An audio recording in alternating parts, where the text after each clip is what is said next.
بسم اللہ الرحمن الرحیم۔ السلام علیکم روحانی دوستو۔ سلسلہ عبقری میگزین کٹ پیس۔ خربوزہ کے ساتھ چھری کیوں دی؟ دیہاتی کا عجب شکوہ۔ ہندوستان کی آزادی سے پہلے کا واقعہ ہے۔ گاؤں کے ایک آدمی شہر آئے اور اپنے ایک ملاقاتی کے یہاں مقیم ہوئے۔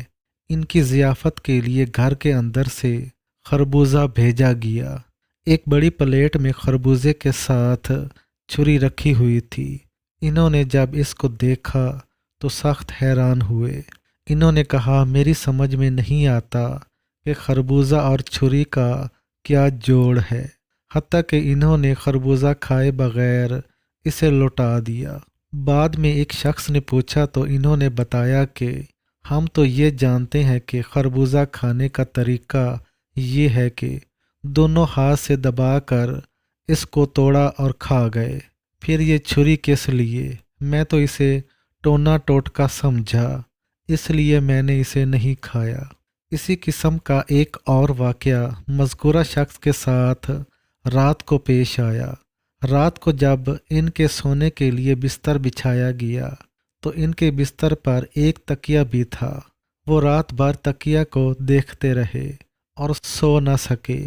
بعد کو اس کے بارے میں انہوں نے بتایا کہ میں تو یہی سمجھا کہ اس کے اندر مال ہے۔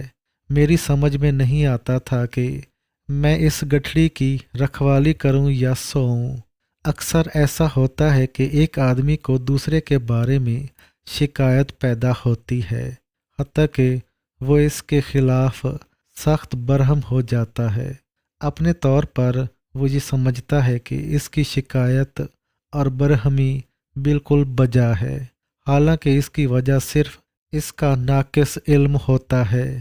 پوری صورتحال سے بے خبری کی بنا پر وہ بطور خود ایک رائے قائم کر لیتا ہے اور اس شدت سے قائم ہو جاتا ہے، حالانکہ اصل واقعے کے اعتبار سے اس کی شکایت کی کوئی حقیقت نہیں ہوتی۔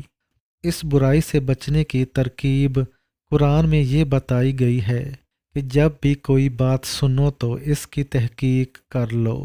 اگر آدمی واقعتاً سنجیدہ ہو تو وہ دو میں سے کوئی ایک رویہ اختیار کرے گا، یا تو سنی ہوئی بات کو بھلا دے گا اور اس کا کوئی چرچا نہیں کرے گا، اور اگر کسی وجہ سے وہ اس کا تذکرہ کرنا چاہتا ہے تو سب سے پہلے وہ متعلقہ شخص سے اس کی تحقیق کرے گا، اور تحقیق کے بعد جو بات سامنے آئے گی اس کو مان لے گا۔ تحقیق کے بغیر شکایتوں کا چرچا کرنا جتنا غلط ہے، اتنا ہی غلط یہ بھی ہے کہ تحقیق کے بعد بھی آدمی اپنی رائے پر قائم رہے۔ متعلقہ شخص کی تردید کے باوجود وہ اس کو مسلسل دہراتا رہے۔